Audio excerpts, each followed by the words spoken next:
காக்கா மூட்டை திரைப்படத்தின் பாடல் வெளியீட்டு விழா சமீபத்தில் சென்னையில் நடைபெற்றது. தனுஷ் வெற்றிமாறன் கூட்டணியில் தயாரிக்கப்பட்டுள்ள இப்படம் விரைவில் வெளிவர உள்ளது.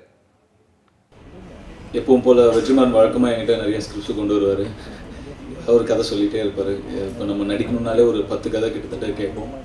ஸோ அந்த மாதிரி தயாரிக்கவும் அவர் அப்பப்போ நிறைய ஸ்கிரிப்ட் சொல்லுவார். பட் வெற்றிமாறன் கிட்ட இருந்து ஏன் அந்த கதை மேலே அப்படி ஒரு நம்பிக்கை, 10 பக்கம் படித்தோன்னே ரொம்ப பிடிச்சது ஒரு பக்கம் இருந்தாலும் ஏன் அவர்கிட்ட இருந்து ஒரு ஸ்கிரிப்ட் வருது அப்படின்னா அப்படி ஒரு நம்பிக்கை அப்படின்னா அவருடைய ஜட்ஜ்மெண்ட் மேலே எனக்கு இருக்கிற நம்பிக்கை தான். காக்கா முட்டை படம் இது இனிஷியலாக ஸ்கிரிப்டாக கேட்கும் போதே இதுக்கு ஒரு பெரிய பொட்டென்ஷியல் இருக்கும் அப்படின்னு நம்பினேன் நான்.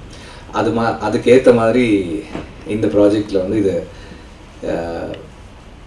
சப்போர்ட் பண்ணுறதுக்காக தனுஷ் வந்தது தான் ரொம்ப முக்கியம். அவர் 10 பேஜ் படிச்சுட்டு, அப்போ டெல்லியில் இருந்தார், நான் ஸ்கிரிப்ட் அனுப்புறப்போ 10 பேஜ் படிச்சுட்டு, சார் 10 பேஜ் தான் படிச்சிருக்கேன், ஆனால் let's produce this film sir, நம்ம பண்ணலாம் அப்படின்னாரு. அண்ட்